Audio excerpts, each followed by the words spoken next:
So hello বন্ধুরা, সবাই কেমন আছো? আশা করি সবাই ভালো আছো আর আমিও ভালো আছি। আর এই ভিডিওটা আমাদের পুজোর দিনের ভিডিও বলতে, আমি যখন বাড়িতে ছিলাম, মানে আমার বাবার বাড়িতে ছিলাম তখনই, তো সেই সময় মনসা পুজো হয়েছিল। তো সেই মনসা পুজো হচ্ছে শ্রাবণ মাসের লাস্ট দিন, মানে সংক্রান্তির দিনে। তো ওই দিন মিলিয়ে, ওই দিন আর প্রথম দিন, মানে ওই শ্রাবণ মাসের পরের প্রথম দিন মিলিয়ে দুদিনের পুজো হয়। তো তার জন্য আর এই ভিডিওটা আমি আগে দিতে পারিনি, এখন দিচ্ছি, তোমাদের সাথে শেয়ার করছি। তো এখন দেখে নাও, আমি মালা বানাতে সকাল সকাল স্নান করে নিয়েছি। আমি আমাদের বোন সব মিলে সকাল সকাল স্নান করে নিয়ে আমরা প্রথমে ঠাকুরের পুজোর জন্য সব কিছু আয়োজন করে নিচ্ছি। আর এখানে ও চিনার নিয়ে দেখিয়ে দিচ্ছে কি, আমি বলছিলাম যে তুই একটা ফটো তুলে নে চিনার দিয়ে। তো এই ঢং ঢং করতে করতে একটু আমারও মালাটা আবার বানানো হচ্ছিল, এদের সাথে গল্প করে নিয়ে মালাটা একটু সুন্দর করে বানিয়ে নিয়েছিলাম, কিন্তু ক্লিপটা তুলতে মালা বানাতে বানাতে সবার সাথে এত কথাবার্তা বলছি, তোমরা তো বুঝতেই পারছো কীভাবে কথাবার্তা বলছি। আর আমাদের কথাবার্তা একটু ইগনোর করো, আর ফানিও সব কিছু মিলিয়ে। আর এবার এখানে সব কিছু আয়োজন হয়ে গেছে, ফুল রেডি, ধূপকাঠি মোমবাতি সব কিছু রেডি, এখানে ফল টল বানানোর কমপ্লিট হয়ে গেছে। এই যে আমাদের ঠাকুরের মূর্তি, তো আমাদের মানে মূর্তি পুজো হয় না, এটা যে চিত্তলের পুজো, মানে ঘটের মতন এরকম ঠাকুর থাকে। তো এটা তো চাঁদের পূজা বলে, সো সেই পূজাই হয়। তো দুদিনের পূজাই হয় সেই পূজা। আমি যখন ছোটো থাকতে থেকে দেখে এসেছি, আমার ঠাকুমা করে আসছেন, ঠাকুমা তারা করতেন, তারপরে আস্তে আস্তে আমাদের বড় বাবা যেটারা সবাইরা মিলে করছেন। তো এখানে দেখে নাও, পুরোহিত মশাই কি সুন্দর ঠাকুর বসিয়ে দিচ্ছেন। আর এটা বসাতে অনেকটা মানে কষ্ট, মানে খুব সুন্দর করে বসাতে হবে। আর কিনে যখন আনবে তখনও দেখতে হয় যে ঠাকুরকে মানে সোজা আছেন কি না আছেন, সব কিছু বুঝিয়ে আনতে হয়, না হলে বসাতে অনেক কষ্ট হয়ে যায়, কিন্তু দেখতে অনেকটাই ভালো লাগে। আমার তো খুব ভালো, কারণ আমরা ছোটো থাকতে দেখে এসেছি তার জন্য। আর এই যে এই শাড়িটা আমি মাকে দিচ্ছি, কারণ আমি গতবার তো হয়নি পুজো, এর আগের থেকে আমি ভাবছিলাম যে ঠাকুর মানে মনসা মাকে একটা শাড়ি দেব, তো গতবার হয়নি তার জন্য এবার তো আমি বলছিলাম না, এবার দিয়েই দেবো। তো এই শাড়িটাই আমি নিয়ে এসেছি, কেমন হয়েছে তোমরা অবশ্যই বলবে। তো এখানে হচ্ছে 20 লাড়ু, মানে নাড়ু বলে, তো এটা হচ্ছে জনে 20টা করে। তো আমাদের পরিবারে অনেকজন মানুষ, তো সবার জন্য আমার বাড়িতে আর আমার বাবার বাড়িতে মিলে আমরা সব 4 জন, আর বাবার বাড়িতে আমরা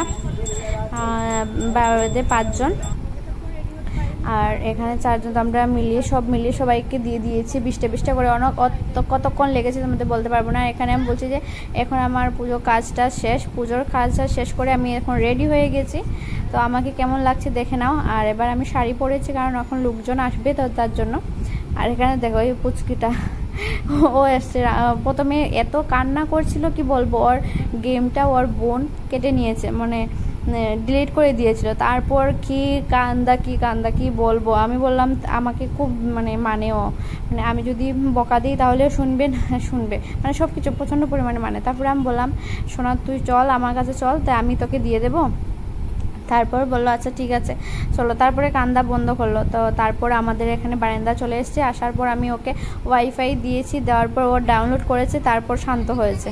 তো আমাদের পুজো টুজো সব কিছু শেষ হওয়ার পর আমাদের খেতে বসে গেলাম। আর এখানে পুচকিটা দেখো, ওই ওর বোন, ওই বাড়িটার বোন হচ্ছে ও, আর ও আমার সাথে বসে যাচ্ছে, কিন্তু ওরা দুজনই আমার হাতেই বড় হয়েছে, মানে ছোটো থেকেই ওদেরকে আমি খুব দেখতাম, আমার কাছেই থাকতো। তো এবার সবাই খেতে বসে গেছি, হ্যাঁ খিচুড়ি বাজার আছে সব কিছু দিয়ে দিচ্ছে। আমার মা, জেঠিমণি, মানে জেঠি বাবু, আমাদের করে সবাই আছে এখানে, মানে ওখানে খাওয়া হচ্ছে। আর প্রথমে খাবে না, তারপর আমি ওকে খাইয়ে দিয়েছি। আর ও বলছে, ও আমার বোন, যেটা তো বোন, তো ও বলছে যে আমাকে ভিডিও করিস নি কেন, আগে বলতি তাহলে আমি একটু মুখে পোস্ট দিয়ে দিতাম। তারপর আমি বলছি নে, তোকে পোস্ট দেওয়ার সময়টাও দিয়ে দিয়েছি। তারপরে এখানে ঠাকুরের সামনে আমাদের গান শুরু হয়ে গেছে। আর আমি তো গান গেতে, আমাদের সবাই গান গেতে খুব পছন্দ করি। তো এর আগে ক্লিপ, আর এটা হচ্ছে পরের দিনের পুজোর ক্লিপ। আগের দিনের পুজো শেষ হয়ে গেছে, আর এটা হচ্ছে পুরো দিনের পুজো।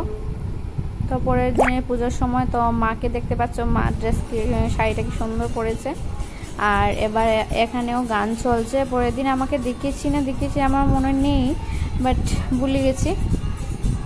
আর টাইমও পাচ্ছিলাম না, কি বলবো, সব কিছু হচ্ছিল একসাথে সাথে।